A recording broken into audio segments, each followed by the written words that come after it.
Ele perdeu tudo: família, fé, dignidade. Mas Deus não o abandonou no fundo do poço. O nome dele era Mateus. Não era pastor, não era pregador, não era ninguém conhecido. Apenas um homem comum, como tantos outros. Casado, pai de uma filha pequena. Trabalhava de sol a sol como ajudante de pedreiro. A vida era dura, mas ele acreditava que, com fé e esforço, tudo dava certo. Mas a vida tem um jeito cruel de testar quem menos espera. Tudo começou com a demissão. A obra onde Mateus trabalhava foi cancelada por falta de verba e ele ficou sem salário. No início, achou que arrumaria outro trabalho em poucos dias, mas os dias viraram semanas e as semanas viraram meses.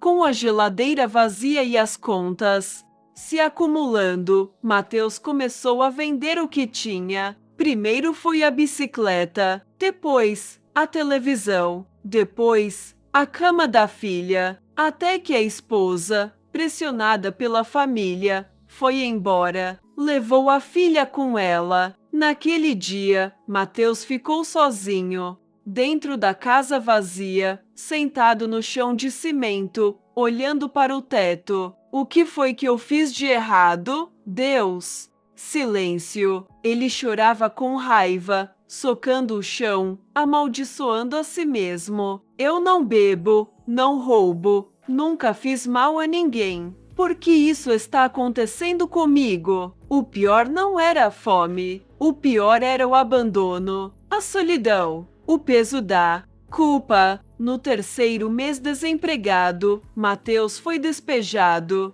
A última coisa que levou com ele foi uma Bíblia velha que herdou da avó. Ele dormiu na rua naquela noite, usando a Bíblia como travesseiro. Ali, ele pensou em desistir, pensou em sumir, pensou até em acabar com a própria vida. Mas foi então que algo inesperado aconteceu. No meio da madrugada, chovendo, um homem se aproximou, maltrapilho, barba por fazer, sujo como ele, e disse: Você parece pior que eu, amigo, mas Deus ainda te vê. Mateus levantou a cabeça, surpreso. Como é que você sabe? O homem riu. Eu também dormi na rua. Fiquei anos perdido, mas Deus me encontrou. E se ele encontrou a mim, pode encontrar você também. Ele deu um pedaço de pão a Mateus e foi embora, como se tivesse sido enviado só para entregar aquela mensagem. Mateus chorou aquela noite inteira, mas foi a primeira vez que chorou em paz. Na manhã seguinte, com a mesma roupa molhada e os olhos inchados,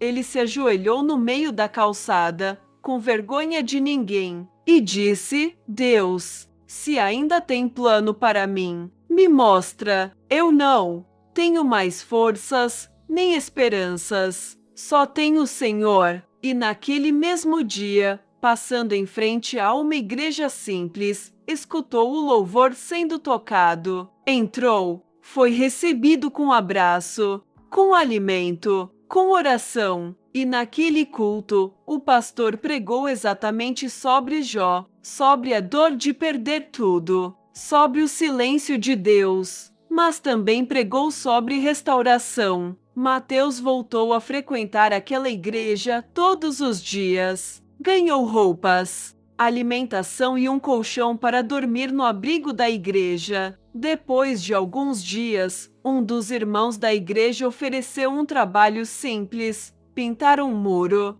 Ele aceitou com alegria. Era pouco, mas foi o primeiro tijolo na reconstrução. Passaram-se meses. Mateus conseguiu alugar um quartinho. Depois, um emprego fixo como servente. Depois, voltou a falar com a filha. A esposa, vendo sua mudança, começou a conversar com ele novamente. E o coração dela, aos poucos, foi sendo tocado também. 2 anos depois, Mateus estava em pé, trabalhava, sustentava a família e agora era líder de oração na igreja. No seu primeiro testemunho público, diante de mais de 300 pessoas, ele disse com os olhos cheios de lágrimas: "Eu dormi na calçada, com a Bíblia como travesseiro. E hoje durmo com minha esposa e filha no colo, num lar restaurado. Deus não me abandonou. Ele me levou ao fundo para me ensinar a olhar para cima. Eu sou prova viva de que Ele ainda transforma vidas."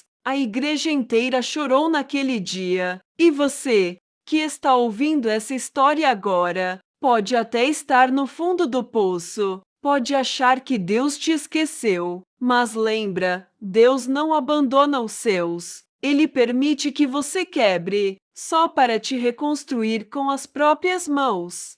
Se este vídeo tocou o seu coração, inscreva-se no canal, deixe seu like e compartilhe com alguém que precisa ouvir esta mensagem. Que Deus te abençoe e até o próximo vídeo.